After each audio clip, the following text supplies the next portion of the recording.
이 신용대출이 뜨거운 감자로 떠올랐습니다. 20, 30대가 빚을 내 투자하는 빚투와 또 대출을 영혼까지 끌어모은다는 의미로 영끌에 나선 결과인데요. 신용대출이 급격히 늘자 금융당국도 연이어 구두 경고에 나섰습니다. 영끌의 핵심인 신용대출도 막힐까 봐 마음 졸이시는 분들 있을 텐데요. 관련한 내용은 허윤영 기자와 함께 이야기 나눠보도록 하겠습니다.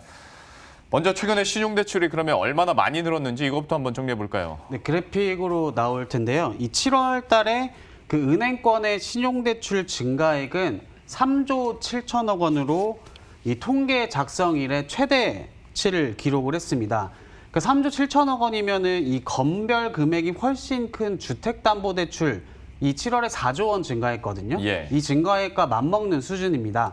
그러니까 보시는 것처럼 코로나19 초기였던 이제 2월과 3월에 이 신용대출 잔액이 좀 늘었다가 또 4, 5월에는 주춤했고 그러다가 다시 6월, 7월 급격하게 늘어나고 있는 건데 이 올해 초 같은 경우에는 아시다시피 코로나19로 좀 자금 사정이 빠듯해진 소상공인 그리고 자영업자 이 금융지원에 나서면서 신용대출이 좀 급격히 늘어난 측면이 있는데요. 하지만 지금은 이 은행권의 코로나19 금융지원 대출 금액이 좀 정체된 상황이거든요. 그래서 이 6, 7월 증가 이유가 좀 코로나 대출 때문이라고는 보기 힘든 상황입니다. 예. 또 주담대와 비교하면 이 신용대출이 얼마나 빨리 늘었는지 좀 속도를 느끼실 수 있는데 이 7월 주담대 증가액은 아까 말씀드린 것처럼 4조 원이었거든요. 근데 이게 6월보다 1조 원 정도 줄어든 금액이고 이 올해 월별 그 증가액 중 5월을 제외하고 가장 적은 수준을 7월 달에 기록을 했습니다. 그러니까 주담대 같은 경우는 이 부동산 대책이 수년 동안 누적되면서 조금 증가세가 다소 둔화된 상황입니다. 예. 반면에 이 늘어난 신용대출이 이 주담대의 자리를 메꾸면서 이 그 부동산 시장으로 흘러갔는데 이게 좀 시장 과열로 이어질 수 있다는 불안감에 금융당국도 좀 신용대출 증가세를 주의 깊게 살피고 있는 상황입니다.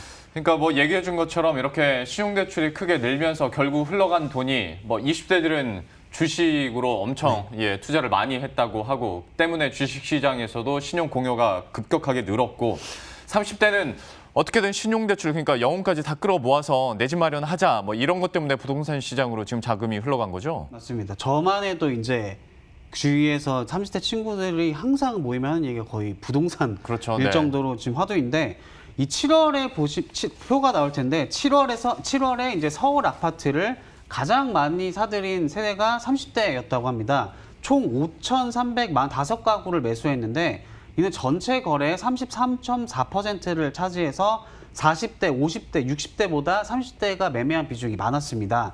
이 서울의 지금 현재 7월 기준 아파트 중위 가격이 한 8억 5천만 원 정도라고 하거든요. 네. 이 규제 지역의 LTV 40%를 적용하면은 이 8억 5천만 원짜리 아파트를 사려면은 적어도 자신이 모은 돈이 5억 원 정도는 있어야지 서울 지역의 아파트를 살 수 있다는 뜻이거든요. 네. 근데 사실 금수저가 아닌 이상 이 평범한 30대가 월급을 꼬박꼬박 모아서 이 5억 원에 달하는 종잣돈을 마련하기가 쉽지가 않잖아요. 네. 이 때문에 주담대에 더해서 이 신용대출을 될 수 있는 대로 받는 이른바 말씀하신 영끌에 나서고 있는 겁니다. 근데 이유가 이 지금이 아니면은 좀 내 집 마련이 불가능해진다. 이 불안감이 워낙 큰 상황이라는 건데 이 기존에는 30대가 그 내 집 마련을 하는 그 공식이 이 처음에 결혼을 하고 그 전세를 살면서 조금 전세 기간 동안 꼬박꼬박 월급을 모으고 그 모은 월급에 더해서 주담대를 받아서 내 집을 마련하는 게 좀 어떻게 보면 공식이었잖아요. 그게 그리고 기간이 한 15년에서 20년 정도 됐던 맞습니다. 거고. 예. 근데 이제 뭐 잘 아시다시피 그 갭 투자 이런 게 또 물론 그 투기 세력을 잡기 위해서 정부가 뭐 갭 투자 차단을 했지만 이게 갭 투자도 하나의 좀 30대가 내 집 마련하는 루트 중 하나였거든요. 네. 근데 요즘에 집값 상승세가 워낙 빨라서 이 매달 월급을 모아서 좀 집을 사기가 사실상 불가능한 상황이다라고 네. 볼 수 있잖아요. 그러니까 자산, 부동산 가격이 이 소득, 월급 상승 속도를 아득히 넘어서 버린 상황인 거죠.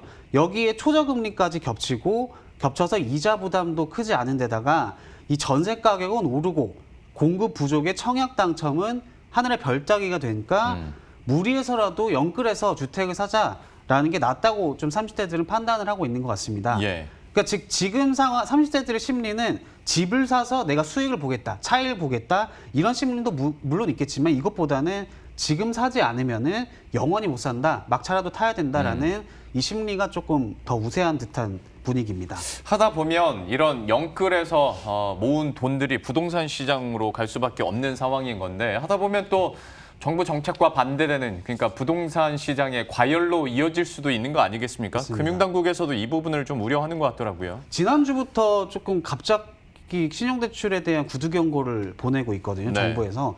먼저 지난 19일 손병두 금융위 부위원장이 이 회의 직후 별도 보도자료를 내면서까지 저렇게 신용대출에 대한 조금 금융사 건전성에 악영향을 수 있다, 이런 언급을 내놨고, 다음 날인 그 20일에도 홍남기 기재부 장관, 경제부 총리도 이 1금융권의 대출 규제, 그러니까 1금융권의 주담대가 워낙 조이다 보니까 2금융권으로 좀 대출이 몰린다, 그러니까 2금융권의 DSR 보완이 좀 필요하다, 이런 언급을 했습니다. 예. 그리고 어제 금융위가 이 결국 금융사를 대상으로 이 대출 규제를 좀 꼼꼼하게 규제를 점검하고 있는지 예. 현장 검사를 좀 강화할 예정이라고 밝혔는데, 이 DSR을 들고 나왔거든요. 금융위는. 이 DSR은 뭐냐면 총 소득에서 그 본인 가계대출, 그러니까 신용대출과 주식담보대출을 포함한 원리금 비중이 얼마나 되는지를 나타내는 지표인데, 이 9억 원 이상 주택을 갖고 있는 차주는 이 DSR 40% 적용을 받고 있거든요. 예. 그러니까 이게 좀 잘 준수되고 있는지 살펴보겠다는 거고,